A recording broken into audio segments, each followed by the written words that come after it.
What's up, everybody? Welcome back to another episode of the College Football Show here on the Post-Gazette Now Sports Network. I am Noah Hiles.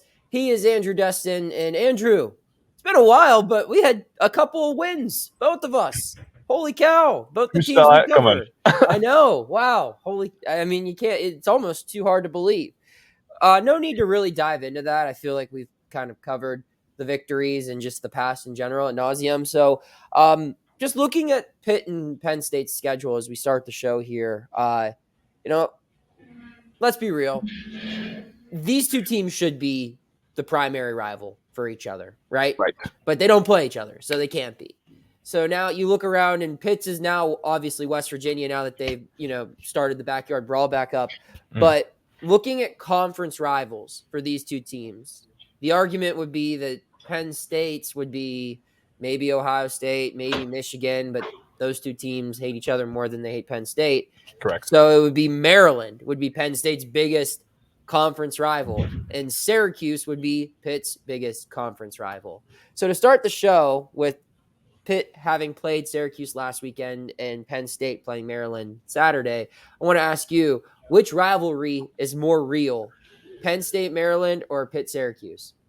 It's funny you ask because statistically speaking, I always, I've covered these Penn State-Maryland games a number of times back to college. I've been to College Park twice for Penn State games, and every time I go, it seems like it's a really big deal, both at Penn State and at Maryland, that these fan bases are really passionate about it, and you get a lot of Penn State people that go to the game at Maryland because you get a ton of alumni there. The stadium seats like, I think, 50,000, 55,000, and it's like, it feels like a bowl game. It's like half Penn State, half Maryland. You get a ton of people there. But then if you look at the all-time records, like, it's anything but a rivalry, right? I mean, Penn State has played Maryland 45 times. They've won 41 times, 3 losses and a tie.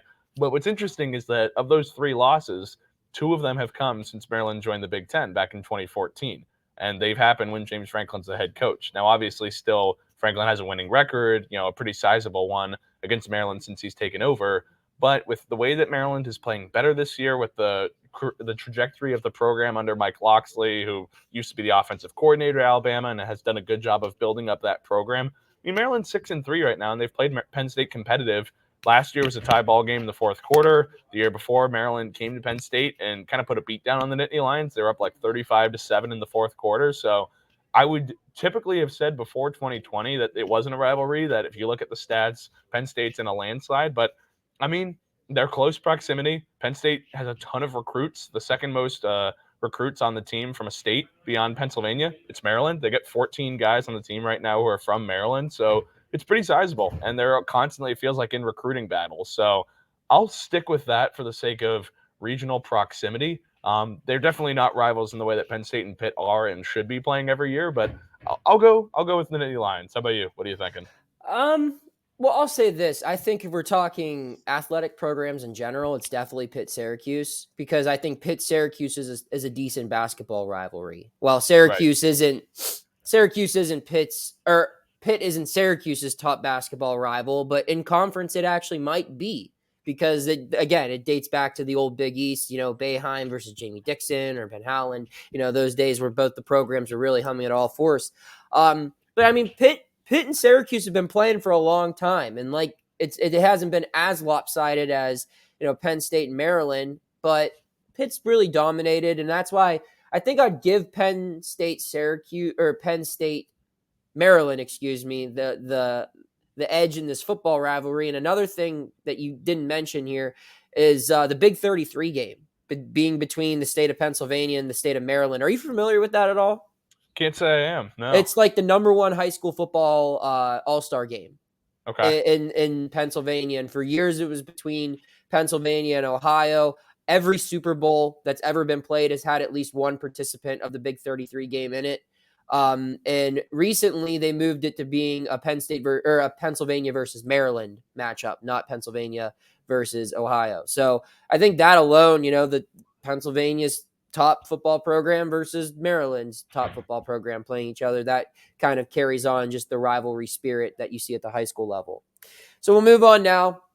As we said, Penn State's taking on Maryland Saturday. Pitt hitting the road to Charlottesville, taking on a Virginia team with a losing record. Andrew, I'll start with you. Let's give our 3 keys to the game. What do you got for the Nittany Lions? First thing for the Nittany Lions starts with the quarterback for Maryland. A last name that'll sound familiar to any football fan, Tagovailoa, Talia Tagovailoa. He's the quarterback for Maryland. Been there for a long time now since transferring from Alabama. And the thing to me that stands out is he's an excellent thrower of the football, just under 70% with his completion percentage, but he's also a mobile player as well. He's got 3 rushing touchdowns. He's around 100 rushing yards, but he's coming off of a knee injury that he sustained in an Indiana game a few weeks back. He was limited in Wisconsin last week. Ugly game for Maryland, which I'm sure you saw the weather in that Ohio State-Northwestern game. It was similar for Maryland-Wisconsin. Nobody was able to throw the football, and Tagovailoa was no different. But it didn't look like he was able to run the ball quite as well. So I'm curious to see how he is this week with that knee injury, because that's a legitimate thing. And if Penn State can make him a pocket passer, he's still a talented thrower of the football. But to eliminate him from being a dual threat guy, whether that be because of the injury or just the job that Penn State does defensively, that's a pretty significant one to me. Number 2, I'll say eliminating Raheem Jarrett from the passing game. The last 2 years, the receiver, he was a guy that James Franklin talked about this week that they recruited heavily. He was somebody that they wanted. They did not, obviously, ended up going to Maryland. In the last 2 years, he's been a Penn State beater. In 2020, 5 catches, 144 yards, 2 touchdowns. Last year, not quite as good, but he still had 6 catches for 70 yards. They have not found an answer for him yet. Other teams have. He only had a catch for 5 yards against Wisconsin in that windy, rainy game. But if they can slow him down in the passing game, that would be pretty significant for the Nittany Lions as well. And the third thing for me, and this was a key that I feel like I talk about every week, but can Penn State run the ball? They were able to do it last week, albeit not to the degree that they've been able to at times this year. That's because they've got a banged-up offensive line. We heard on Tuesday that the left guard, Landon Tengwall, he's done for the year, had surgery, season's over. Olu Fashanu, the highly coveted potential NFL draft pick in the first round, left tackle, he's still week to week with his injury that he got in the Ohio State game. If he's not able to go, Caden Wallace didn't play against Indiana. So 3 starting offensive linemen are guys who at least get a lot of playing time, out with injuries or questionable with injuries. Can they still run the ball the way they did against Indiana, against a better defense, a better team in Maryland? That's a question, because if they can't establish running the football and Sean Clifford has to make plays with his arm, he's thrown interceptions the last 3 weeks. He's not like the problem for Penn State's offense, but if you ask him to do more and more, you're asking for problems and for turnovers to take place. The Lions have to run the ball behind that offensive line. They did it last week. How sustainable is that down this stretch drive of November? That's the question. That'll be a big one if they're going to beat Maryland. How about you for the 3 keys? What do you got, Noah? All right. Well, I think the first one for Pitt is forcing turnovers. They're playing a quarterback that gave them problems last year in Brennan Armstrong. But this year, he's not the player that he was statistically in 2021. He only has 6 touchdown passes. He's thrown 10 interceptions. So I think for a defense that had 6 sacks last week and played really well, one thing it didn't do was force a lot of turnovers. So I think if they can do that this week again, it makes it easier on their offense, which still isn't really firing on all cylinders. Number 2 is make Armstrong scramble. I mean, this is a guy, he has more rushing yards, but I think just keeping him on his toes and making it hard for him to find his talented receivers will make it a better day overall for the Panthers secondary, and that pass rush has got to keep him, backpedaling and make it difficult for him.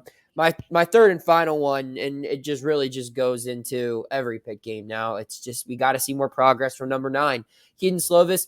Well, I'll say statistically, his stat line wasn't amazing. He did, I think, actually look a little better compared to the past couple weeks. He made some big throws on 3rd down. Had a very ugly interception on the first possession of the game. But after that, I mean, he made some nice throws on the sideline. He's by far still a subpar quarterback. But he's at least getting a little better, I think, compared to, he showed some signs of life against North Carolina, and then he faded away in the second half. I thought he played a decently complete game against Syracuse. And Syracuse has a top 20 defense in the country, so that's saying something. So those would be my 3 keys. More from number 9, get after Armstrong and force some turnovers. I really like how Pitt looks in this matchup here. So, Andrew, as we round out the show, we always do a national topic. We'll save the conference championship assumptions or predictions for next week and everything, and then we can get into the real fun stuff with bowl projections and Heisman Trophy guesses and final college football playoff and everything. But for now, the big game last weekend was, of course, Georgia taking down Tennessee. And while I said it last week, I said Georgia has the best win in the country against Oregon. They now have the 2 best wins in the country, destroying Oregon, who I think is ranked 6th now in the college football playoff, and the team 1 spot ahead of them, number 5, they beat by multiple scores as well. So those are 2 blowout wins. They have a huge win streak. And if you just look at Georgia right now, they're pretty much a shoo-in for the playoff. They've got 3 games left against Mississippi State, at Kentucky, or at Mississippi State, at Kentucky, and against home against Georgia Tech. Not going to lose any of those, I don't think. And they can, again, like last year, they can lose in the SEC final, regardless of who they play. They'll still make the playoff. So with that being considered, is Georgia the new Alabama? I think there's a definite argument as to them being that. I'd love to hear your thoughts first. Yeah, I agree with you in a lot of respects, and I think they're trending in that direction just based on what they're doing in recruiting and how they're developing their program. But I'll play devil's advocate in the sense that we've seen this before in college football within the last decade, and honestly the last 2 decades, where there have been teams that have had their moment in the sun, where programs have established success, and then it's fallen off. And they're still good programs, so they're still big-name brands, but it hasn't worked quite to the degree that you would think. One example that I would say is not a good one, but one that you can bring up would be 2019 LSU, right? A team that had its moment in the sun, elite talent across the board, great recruiting to get those guys in those position, but it was a little bit propped up, right? Because Ed Orgeron was, a guy who was a motivational coach. He didn't last there for a long time. Joe Burrow was a transfer. They weren't able to develop quarterbacks at the high level. But another example I think is a little bit more applicable is you look at what Clemson did with Deshaun Watson and Trevor Lawrence. And Dabo Swinney is still a great coach and still recruiting at a high level, and the team is good, but they never were able to quite become Alabama. They had some great seasons, championships, all that, but they were never able to get over the hump and to eclipse what Alabama was doing. Now, part of that is because they're in the ACC. It's not the SEC. It's not quite the same caliber of football. That's one where you can point to and say they were on par with Alabama for a period of time, maybe past them because they had better quarterback play, better athletes at certain skill positions, and that was enough. My question for Georgia is, they're in that spot right now. They're in a similar position to what those 2 teams I just mentioned, and you could even go back to the early 2000s to what USC did with Pete Carroll, how great they were for a stretch of time. But can it be this established decade-long stretch of winning 6, 7 national championships?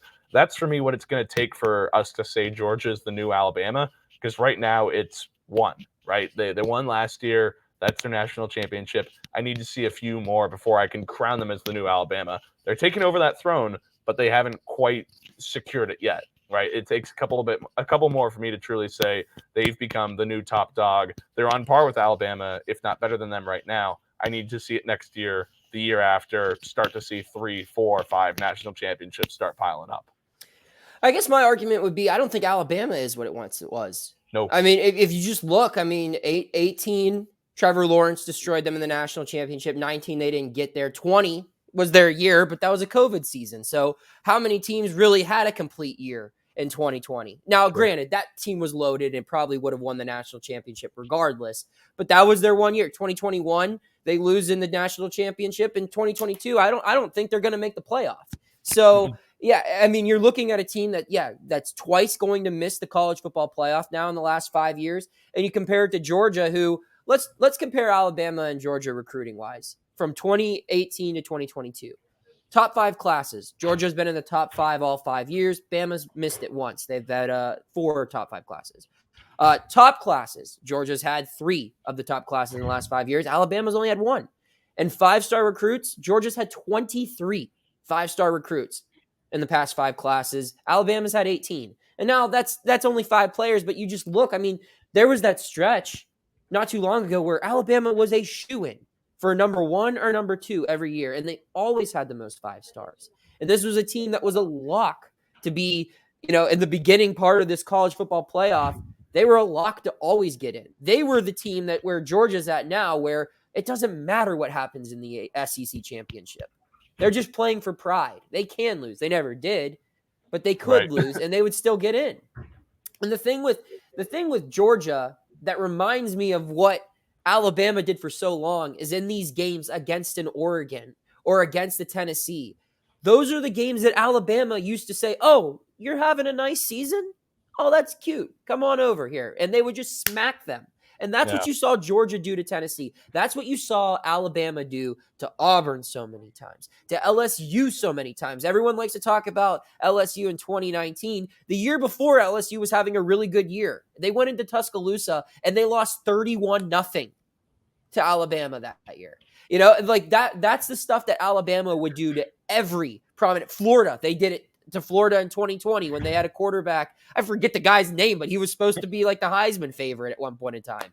And yeah, like they do it to everyone, or at least they did. And now it seems that Georgia is really the top tier. I'm not saying that Alabama isn't going to win another national title, but I just think right now, as far as the standard of excellence goes in college football, it's Georgia as far as recruiting. It's Georgia as far as scheduling top-tier competition. And it's Georgia as far as handling top-tier competition. They dominated last year. They sent a ton of players to the draft, more than Alabama, I believe. And look at what they're doing now with a guy at quarterback who, like, had as many stars out of high school as I did, essentially. Maybe not that bad, but, like, I'm just saying in general. Right. I mean, Stetson Bennett isn't anything special, but you look at the talent around him. He's able to be a national championship caliber quarterback because of the skill they have everywhere, the size they have, the speed they have. It's a loaded program, and I think it's not going away because as Saban continues to age and this recruiting continues to change with more NIL and the transfer portal, you know, I mean, he's always stayed hungry, and that's been very admirable. But how much hungrier can you get after you've achieved everything that he has? And, you know, he can only keep failing so long to his standard, failing by missing this playoff before Georgia really just steps on his throat and ends that dynasty that exists down there in Tuscaloosa. So I think right now it's Georgia. I love the Clemson comparison because Clemson was like this, but even so, then, like, I don't remember Clemson being this dominant in the sense where, like, they had a couple of good teams in the ACC to compete with. I know that, you know, Florida State with Jameis Winston was a threat to them for a little bit, but overall, I mean, Georgia's beating the best teams in the country week in and week out, and they're doing it convincingly. Yeah. So true. And I mean, hey, Clemson lost to Pitt that one year in 2016. Come on. That's right. Yeah, that's top tier competition. You know, Nate Peterman, people forget. All right. Andrew, any final thoughts as we wrap up today's show? Just going to say that Stetson Bennett, this popped in my mind when you were making the comparison, kind of reminds me of what Alabama did with some really good teams with A.J. McCarron. I'm throwing that comparison out there. I don't know if that's a fair one, but hey, I mean, they're winning. I'm not going to say in spite of him, but it almost doesn't matter who they got there at quarterback because the rest of that roster is so freaking good across the board for Georgia. Just throwing that one out there. He actually reminds me of Dorsey on the early Miami teams in the early 2000s where it didn't matter who was at quarterback. It could have been you or me. When you have Frank Gore as your fourth string running back, you know, like you're going to be fine. Greg Olsen, your third string tight end, guys like that. Yeah, you're going to be all right. So that's all we got for you guys today. Be sure to subscribe if you haven't already. Follow us on social media and keep tuning in. We'll be back again next week. Thank you for checking out this content from Post-Gazette Sports. If you liked the video, please like it and subscribe to our YouTube channel. If you enjoyed it on Apple Podcasts, please rate us 5 stars on Apple Podcasts. For 6 months of digital access to post-gazette.com for just $6, click the link down in the description.